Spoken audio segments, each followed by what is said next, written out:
Today I'm showing you my 100% whole wheat bread recipe without any mixer or bread machine, and your bread will still be soft. To begin, let's make the sponge.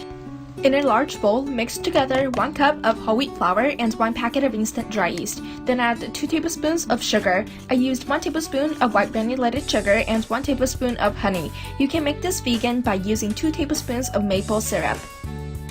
Mix all of that with 1 cup of lukewarm water for 2 to 3 minutes until you get a thick, liquidy mixture. The water should be warm but not too hot, just warm enough that your finger can touch it. This is called the sponge method, where we make a yeast starter and add it to the actual bread dough to make the resulting bread softer.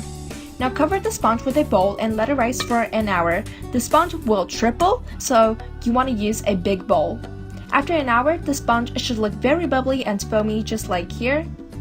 Now we're going to make the actual bread dough. To the sponge, adding another 2 cups of whole wheat flour and a half a teaspoon of salt.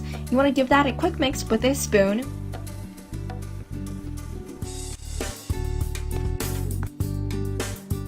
Then add the rest of the ingredients. So 1 teaspoon of lemon juice, 2 tablespoons of water, and 2 tablespoons of unsalted melted butter.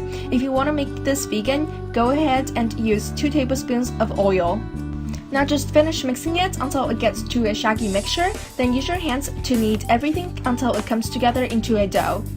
It's a bit stiff at this point, but it should also feel warm and kind of soft and tacky. You just want to knead like this for 3 minutes until it gets to a rough dough. So this is what it looks like so far. Now you just want to cover the bowl with a towel and let it rest in the kitchen for 30 minutes, and then we'll come back and do some more kneading. That 30-minute rest just makes the dough easier and softer to knead. You can knead simply in a bowl. You just want to knead for 300 times. So what I mean by that is, here you can see that every knead is counted as 1 time. So here you can see it's 1, 2, 3, 4, 5, 6, and so on. You get the idea. The key to success is making sure that the dough is not too stiff or tough or hard to knead. If it is, you want to add a couple teaspoons of water as you knead. After kneading for 300 times, which will take around 10 to 15 minutes, you'll get this kind of smooth and soft dough. You can see that it is actually not hard to make whole wheat bread. You just have to knead it in a bowl. You can do a quick window pane test, but don't expect to see a perfect, clear, translucent window pane, because remember, this is a whole wheat dough. When the dough tears apart, at least make sure that the hole is round. And now your dough is done. It should be kind of smooth and elastic, and it feels really nice too. So now just cover it with a towel and let it rise for 1 hour. It has to double in size, so in the winter time it can take up to 2 hours. So basically, it is very important that your dough is doubled in size, because that's what makes your bread airy and soft.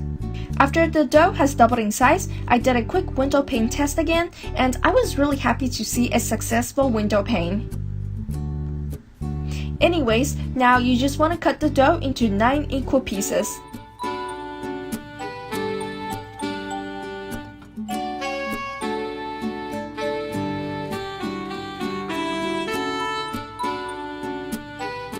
Now shape each dough into a round ball and place each into an 8 by 8 inch square baking dish.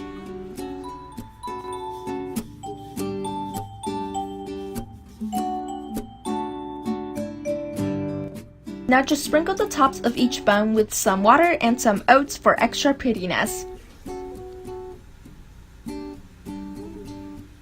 Now once again, just cover them with a towel and just let them rise for another hour in a warm spot like a microwave until it has doubled in size.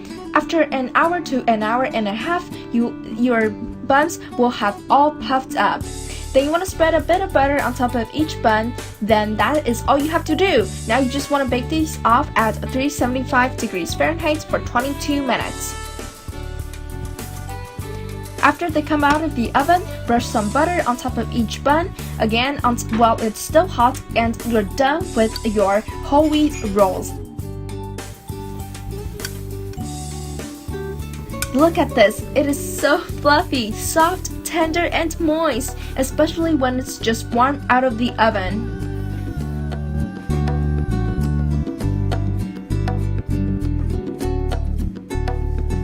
If you want to make this vegan, you can use vegan butter to brush the top or just use oil to brush the tops of each buns. So these rolls are a bit dense and thick, unlike the regular white dinner rolls, but these are perfect if you're looking for a healthy and 100% whole wheat recipe, and they're still soft. So that's what I really like about them.